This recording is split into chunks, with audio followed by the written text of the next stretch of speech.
Hello everyone, welcome to my YouTube channel. तो guys आज अष्टमी है, तो आप सभी को नवरात्रि के अष्टम दिवस की ढेर सारी शुभकामनाएं। और अष्टम दिवस को महागौरी के नाम से जाना जाता है और इस दिन महागौरी की पूजा की जाती है और इनसे हमें धन संपदा और संयम इत्यादि हमारे अंदर जो गुण हैं उन गुणों का प्रादुर्भाव होता है। तो आज मैं अनामिका अजूबी की कहानी का 16 पार्ट लेकर के आई हूँ कि जैसे मैंने पहले भी कहा था कि अनामिका अजूबी की कुछ ऐसी आदतें थी जो कि उसको औरों से अलग करती थी। तो अनामिका अजूबी वैसे तो बहुत संस्कारी थी, लेकिन और सबके साथ अदब से भी पेश आती थी। लेकिन जिस शहर में अनामिका रहती थी तो स्कूल कॉलेज जाते वक्त उसको बिल्कुल भी कई लोग ऐसे थे कि नहीं जानते थे, तो कुछ कमेंट कर देते थे। तब अनामिका मर्यादा में रहकर अमर्यादित शब्दों का प्रयोग कर देती थी और उसके बाद वो लोग खुद ही अनामिका से किनारा कर लेते थे। और अनामिका बहुत ही कम बोलती थी, लेकिन जो थोड़ा बहुत भी बोलती थी तो वो ही सुन कर के लोग उससे बहुत ज़्यादा डर जाते थे। और अनामिका में एक ख़ास बात और थी कि जहाँ भी वह रहती थी, स्कूल में कॉलेज में जाती थी, तो वहाँ पर सिर्फ गर्ल्स होती थी और अनामिका अजूबी से बॉयज़ बहुत डरते थे। और कॉलेज टाइम में वह टाइपिंग इंस्टीट्यूट भी जाती थी, तो उसके जाते ही सारे बॉयज़ ने अपना टाइम चेंज कर लिया था और अनामिका के ग्रुप में सिर्फ गर्ल्स ही रह गई थी। और अनामिका ने एक दिन सारा पेपर अपने फियांसी के नाम से भर दिया था। तो मैडम ने कहा, ये क्या तुमने सारा पेपर एक ही पर्सन के नाम से भर दिया? तो उसकी मैडम अनामिका को छोटी बहन की तरह मानती थी और क्रिसमस डे पर उसके लिए खुद अपने हाथों से मटरी गुजिया वगैरह बनाती थी। लेकिन अनामिका की शादी से उसकी जो इंस्टीट्यूट वाली मैडम थी, सर थे, दोनों खुश नहीं थे, क्योंकि पूरे इंस्टीट्यूट में अनामिका अजूबी सबसे सुंदर थी। और कभी कभी भाभीियों की वजह से, कभी अपनी फ्रेंड्स की वजह से उसका कोई ना कोई पंगा हो जाता था। लेकिन वह मर्यादा में रहकर ही इतने अमर्यादित शब्दों का प्रयोग करती थी कि लोगों का दिमाग घूम जाता था। और अनामिका अपने हस्बैंड से भी कुछ इसी तरह से बात करती थी, क्योंकि उसको पता नहीं था कि संस्कारों के अंदर रहकर ही बात करना चाहिए। और अनामिका में एक और ख़ास बात थी, उसको कोई बात हजम नहीं होती थी, इसलिए उसकी फ्रेंड्स उसके सामने कोई बात नहीं करती थी।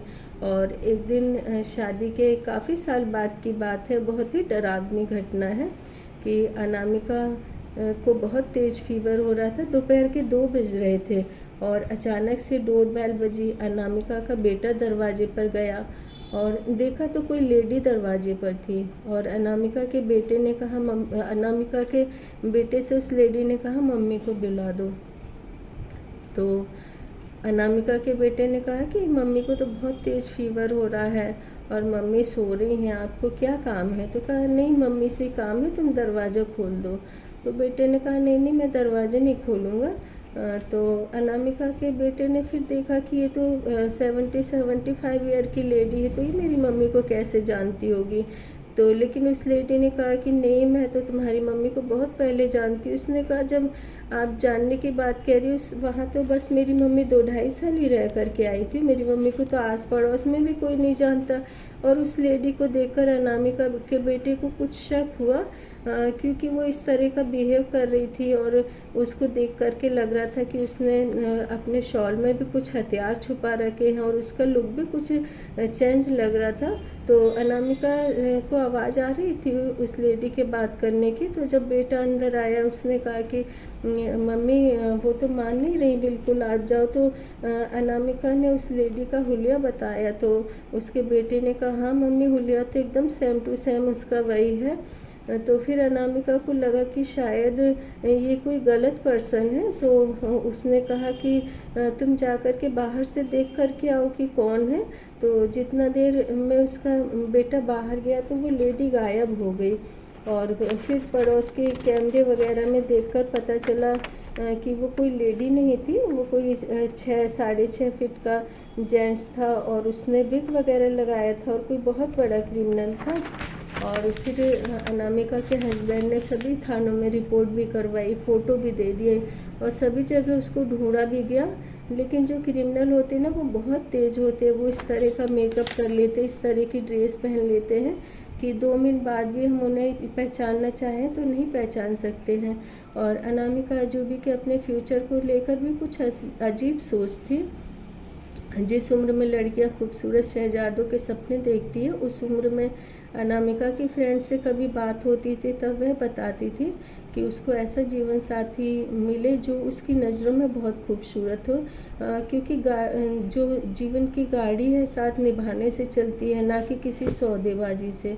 और अनामिका जो भी अपने शहर में शादी बिल्कुल भी नहीं करना चाहती थी, उसने अपने पिता से मना कर दिया था, क्योंकि ना उसको लगता था कि शादी के बाद भी रोज़ अपने शहर में रहें तो थोड़ा अजीब सा लगेगा। लेकिन वह चाहती थी कि उसके शहर से उसके ससुराल का फासला सिर्फ 5-6 घंटे का हो, लेकिन उसका शहर से फासला इतना दूर हो गया कि वो अपने शहर में अजनबी बन गई। और मालूम नहीं क्यों उसको उसके शहर में गुनाहगार समझा जाता था, और अब उसको वो नज़रें नहीं मिलती थी जिसमें एक बेटी बहन और उसकी बचपन की दोस्त होती थी। हाँ, वो बच्चे अब भी उसको उतना ही प्यार करते थे जो उसको बुआ कह करके बुलाते थे, और उन बच्चों को वो खिलाती थी, उन्हें पढ़ाती भी थी और उन्हें पोयम वगैरह भी लिख करके देती थी। और वैसे भी अनामिका को बच्चे अच्छे लगते थे, क्योंकि बच्चों की कोई डिमांड नहीं होती है और ना ही उनका नेचर कुछ ऐसा होता है तोलने मापने का। तो गाइज़ आजकल ना मेरी तबीयत बहुत ज़्यादा ख़राब चल रही है, और नेक्स्ट टाइम भी जो मैंने वीडियो डाली थी तब भी मैं नहीं बोल पा रही थी, और आज भी मैं नहीं बोल पा रही हूँ। तो लेकिन फिर भी मैंने कहा था ना कि मैं संडे टू संडे अनामिका अजूबी की स्टोरी का ऑडियो ज़रूर लेकर के आऊँगी। तो मैं आज लेकर के आई हूँ, और यदि मैं दुनिया से चली गई, मंगल ग्रह पर पहुँच गई ना, तो भी सैटेलाइट चैनल से वीडियो भेज कर ना आप लोगों को पकाती रहूँगी, और आप मेरे वीडियो को देखिए और मुझे ज़्यादा से ज़्यादा सब्सक्राइब कीजिए, क्योंकि जो मैं नेक्स्ट टाइम लेकर के आऊँगी अनामिका अजूबी की कहानी, तो उस कहानी के बारे में तो आप सोच भी नहीं सकते, और किसी के साथ भी यह घटना नहीं घटनी चाहिए। वो बहुत ज़्यादा डेंजरस घटना थी और बहुत ख़तरनाक मंजर था। तो नेक्स्ट टाइम में जो स्टोरी आपके लिए लेकर के आऊँगी आप उसका वेट कीजिए, और मैं उसका ऑडियो ज़रूर से भेजूँगी आपको, और आप मुझे सब्सक्राइब कीजिए।